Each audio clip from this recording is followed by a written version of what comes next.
மனசு கொண்ட ஒருவர் காவல் சீருடையில் அங்கே நடந்து செல்வதை பார்த்தீர்களா?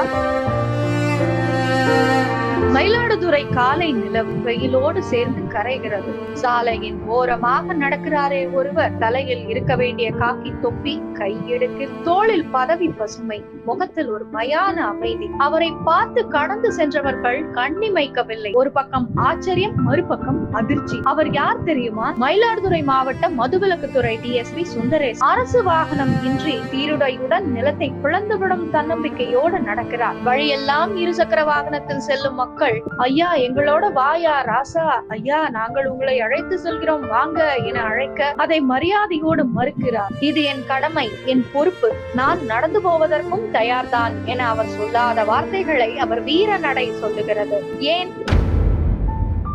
ஏனென்றால் அவர் தவறு செய்யவில்லை, மாறாக தவறு செய்யும் அரசியலை எதிர்த்தார். போதைப் பொருட்கள், சட்டவிரோத மது விற்பனை, அனுமதி இல்லாத டாஸ்மாக் கடைகள், இவை அனைத்துக்கும் எதிராக சட்டத்தை மேல் ஓங்கி பிடித்து நிமிர்ந்து நிற்கும் வீரராக இருந்தார். 23 டாஸ்மாக் கடைகளை மூடியவர். 1200 பேருக்கு வழக்கு போட்டு 700 பேரை சிறைக்கு அனுப்பியவர். அனைத்தும் இந்த மக்களுக்காக.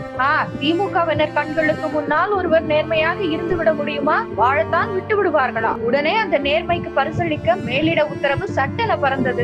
அந்த நேர்மைக்கு முதல் பரிசாக பணியிட மாற்றம். அடுத்ததாக இப்போது அவருடைய அரசு வாகனத்தை பிடுங்கிவிட்டனர். வாகனம் இல்லாமல் அவமானப்படுத்தவே இப்படி ஒரு நடவடிக்கை. நேர்மையின் மீது பழிவாங்கும் அரசியலுக்கு பெயர் திமுக. இது பழி அல்ல, பாவம். மக்களே, ஒரு நேர்மையான அதிகாரியை தண்டிக்கிற இந்த ஆட்சி நாளை உங்களை என்ன செய்யும்? கேடுகட்ட ஏவல் துறையின் ஒரு அங்கமாக இல்லாமல் காவல்துறையின் கடைசி நம்பிக்கையாக விளங்குகிறார் திரு சுந்தரேசன் அவர்கள்.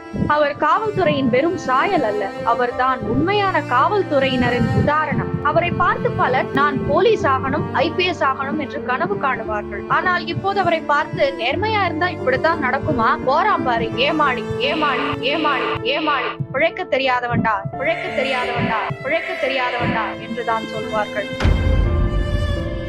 திமுக அரசின் அரசியல் அழுத்தங்களுக்குள் காவல்துறை அதிகாரிகளின் மனசும் மடியும். ஒருவர் சீருடையில் நடக்கும் போது அவர்கள் குடும்பம் உள்ளிருப்பதையும் நினைக்க வேண்டும். அவர்கள் குழந்தைகள் என் அப்பா காவல்துறையில் இருக்கிறார் என்று பெருமைப்பட வேண்டும். ஆனால் இந்த நேர்மை நாயகனின் பிள்ளைகள் எப்படி தவிக்கும்? அதை வார்த்தைகளில் சொல்ல முடியுமா? இதுதான் ஜனநாயகத்தின் பக்கவாதம். மக்களே, சுந்தரேசனின் நடை ஒரு மனிதனின் நடை அல்ல, ஒரு நேர்மையின் வருத்தம். இது ஒரே அதிகாரியின் கதை அல்ல, தமிழ்நாட்டில் நேர்மையாக வாழ நாம் ஒவ்வொருவரும் கொடுக்க வேண்டிய விலையின் கதை. இதை பொறுக்க முடியாத தந்தை, தாய், தொழிலாளி, மாணவர், ராணுவ வீரர், ஓய்வு பெற்ற அரசு ஊழியர், சாமியார், நீங்கள் யாராக இருந்தாலும் சரி, இது உங்களுக்கான அநீதியே. திரு சுந்தரேசன் அவர்களுக்கு வாகனம் மட்டுமல்ல, மறுபடியும் மரியாதை வழங்கப்பட வேண்டும். நேர்மையான மனிதர்கள் காவல்துறையின் தலைமை பொறுப்பில் இருக்கிறீர்கள் என்பது உண்மை என்றால், நேர்மையாளர்களின் ரத்தத்தை குடிக்கும் அட்டை பூச்சியாக இருக்கும் திமுகவின் அழுத்தத்துக்கும் மேலாக நல்ல நீரை நாசமாக்கும் பாசி என்ற அழுக்கை போல திகழும் திமுகவின் மிரட்டல்களுக்கு அடிபணியாமல்